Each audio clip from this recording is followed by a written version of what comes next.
Hi everyone, it's Joe here. First off, I want to wish everyone all the very best for 2021 and hope that you are able to manifest all of your desires, and let's hope this year is much more fulfilling than 2020. Secondly, obviously you'll be aware that there's not been many videos in this time. The reason for that is there's been a lot of kind of personal work that I've been doing a lot more studying, a lot more reading, and getting myself prepared to give you the best possible content as the viewer.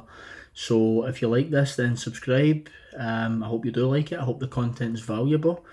So the video today, we're going to talk a little bit about mental diets again. Now, as you're aware, I've made multiple videos on this topic, but I've been going deep within with some personal work, as I've mentioned. And I wanted to really break down the mechanics of a mental diet and how you can go about using this to your advantage to ultimately manifest your desire. Now, mental diets can be quite difficult, in particular if you are feeling it really challenging to maintain your thoughts on a day-by-day basis and trying too hard to align them with your desire. Now, what I've found is I've been able to dissect this into two different types of mental diet, and we're going to talk a little bit about how they interact with each other. So I broke it down into there's two types of mental diet. The first type is a conscious mental diet. Now, what's a conscious mental diet? This is where you have complete deliberate control over your thought patterns, what you are telling yourself mentally, what you're trying to manifest. And when you have a conscious mental diet, you are completely aware of everything that's going on and you are choosing what you want to tell yourself in silence. Now, this, more often than not, can be quite difficult to do, in particular if you are more prone to the second type of mental diet, which is, of course, an unconscious mental diet. Now, an unconscious mental diet tends to be what you're naturally saying to yourself without any awareness of what's going on internally. Now, this can happen. This tends to be the most common type of mental diet that we live by.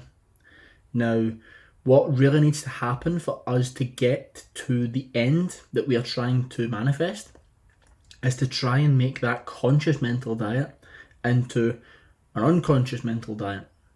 Now, that's where the work happens in the middle. So when we have a conscious mental diet, we are aware of the thoughts going on, and then we consciously choose what we wish to think, what we wish to say to ourselves, how frequently we want to do this, and associate a feeling with that. An unconscious mental diet tends to be, you tend to be thrown around by the senses and by reason, and you tend to take that as gospel and you just assume that everything as is and you can't change it. That tends to be more of an unconscious mental diet. Now, the key here is to use the conscious mental diet and persist. Now, this is the key word, persistence. Persist in that new conscious diet. Persist to the point where that then becomes natural. That becomes the habitual state of consciousness.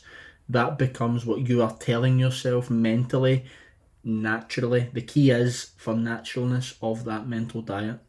Now, the reason people say persist, now persist is massive, and it's something that I feel that I've learned recently through personal situations, is that persistence is the key to getting what you want. A lot of the stuff, yes, people will say imagination, and I'm obviously a massive advocate for imagination, but persistence upon imagination is really, really important.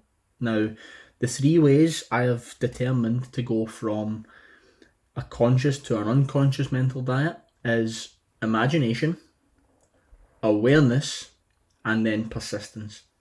So what do I mean by imagination?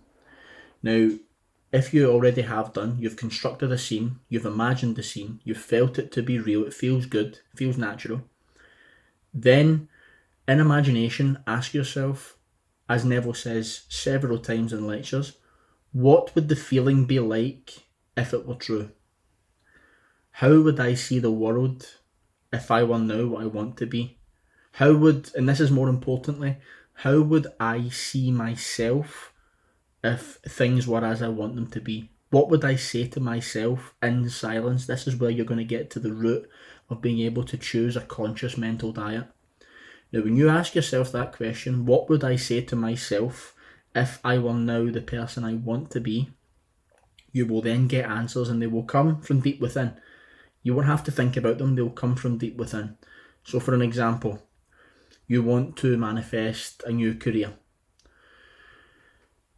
If you were to ask yourself, what would I say to myself if I were now living this dream career? It would be, I love my job. I'm so good at my job. People appreciate the great work that I do. I'm so important to the company I work for. I really enjoy my work. I'm efficient. I'm confident. I'm intelligent. All these different things would come up naturally when you're asking this question. Okay, so that's imagination. This is where you get to the point to being able to choose a conscious mental diet. The second step, to be able to change it, we need to be aware of what we are changing. We can't just go in without any knowledge of what we are currently saying to ourselves. This is so crucial. We need to be completely aware of what we are saying to ourselves in silence, because being able to change something is knowing what you need to change first.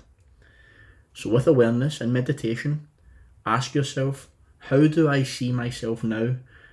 And another key to this is, do not criticize how you are seeing yourself, because it is so easy to go into self-pity, self-loathing. All these different things can come up when you go in and ask this question, okay? So don't go in and criticize how you are talking to yourself. It's absolutely fine. This is where we need to almost have a communication with ego and determine what we are saying to ourselves in silence. So by doing this, you'll ask yourself, how do I feel about myself now? How do I see the world? What am I saying to myself in silence? These 3 questions will probably be enough to give you an answer. When that answer comes up, if it helps, write it down. Don't criticize it. Just be aware of what you are saying to yourself. Now, use both of these answers, the ones from the imagination exercise and the ones from the awareness exercise, and really ask yourself, are they aligned? Now, 9.9 times out of 10, they're not going to be aligned, and that's absolutely fine. Completely fine. This is what we're going to change with this practice. We just need to be aware what we want to tell ourselves in comparison with what we are currently telling ourselves. What you will see is the first column with what you want to be telling yourself is your new conscious mental diet. The other column, what you are currently telling yourself, is your unconscious mental diet. The second one came up unconsciously because you are looking at it from a perspective of how you see the world now, not as it ought to be. So this is really important to distinguish between both of these, okay? And from there, this is where persistence becomes crucial, okay? This is persistence at its best. You really need to focus on this conscious mental diet as often, as frequently as you can. Now, that's not to say, just sit in a room and just really, really think about this all the time, because you still need to live, okay? You still need to go and do things that need done on a day-to-day basis. But at every moment in time, we always have an opportunity to choose what we are thinking. We always have that opportunity. We've just become so lost as humans living this experience that we don't really know how to control these thoughts. We accept the senses, we accept the outside world, we accept reason, we accept logic, we do all these things without a real control over why we're doing it. But persistence in a conscious mental diet, in alignment with what we want to desire, is the key to getting to that desire. Now, the best way to do this, I found 2 real good tips for persistence, is faith and feeling. Faith being, you must have faith that this internal change is going to produce an outer change, okay? And it is purely blind faith. That can be hard for a lot of people to swallow because they want results like that. They want results instantly. However, It's all about faith. What are you having faith in? You're having faith in the outcome being as you want it to be. It's having your own personal faith that if you do this work internally, your outside will reflect it. So it's all about faith, and the other one being feeling. You need to feel that you already are what you want to be. The best way to do that is to completely disregard appearances, disregard the senses, okay? Disregard reason, all these things that may come up. Yes, this is the thing, you can be aware of them, but don't allow them to dictate your thoughts. This is where awareness really comes into this. You can experience multiple things on your outside, but that doesn't change your constant conscious mental diet. You are in control of that. And this is where we're going to make the change from accepting everything on the outside as making you, think, making you have, these thoughts that you don't want to have. Because what's happening is you are allowing the outside to create your mental diet, and that's unconscious. A conscious mental diet is the difference between success and failure. Being aware of your thoughts, persisting in those thoughts, and associating feeling with them. Having faith that those thoughts are going to produce an outer experience, okay? Really have faith and persist. It's so important. Persistence really is key. It's the main topic for this video, is showing you that there are two types of mental diet, and with persistence in the former, that will then merge, and that will become the latter. And this is the key to letting go. Letting go isn't something that's done intentionally. Letting go is something that's done naturally. Letting go is something that's done that with practice, of course. You can't just say, I have let go. Let go tends to come when you've worked on yourself, you've done this conscious mental diet, you then start to believe that you are what you want to be, regardless of the outside. And then that becomes your natural state of consciousness, your natural dwelling state. You naturally go back to the place of, I'm confident, I'm healthy, I'm wealthy, I'm attractive, I'm all these things don't just happen like that. They happen through persistent work on a conscious mental diet. And when you do that, you then start to express what you have been affirming to yourself in silence. You start to express those inner conversations, and then the outside starts to reflect what you are expressing. Everything on the outside at the moment is a reflection of what you have going on internally. It's everything that's going on internally.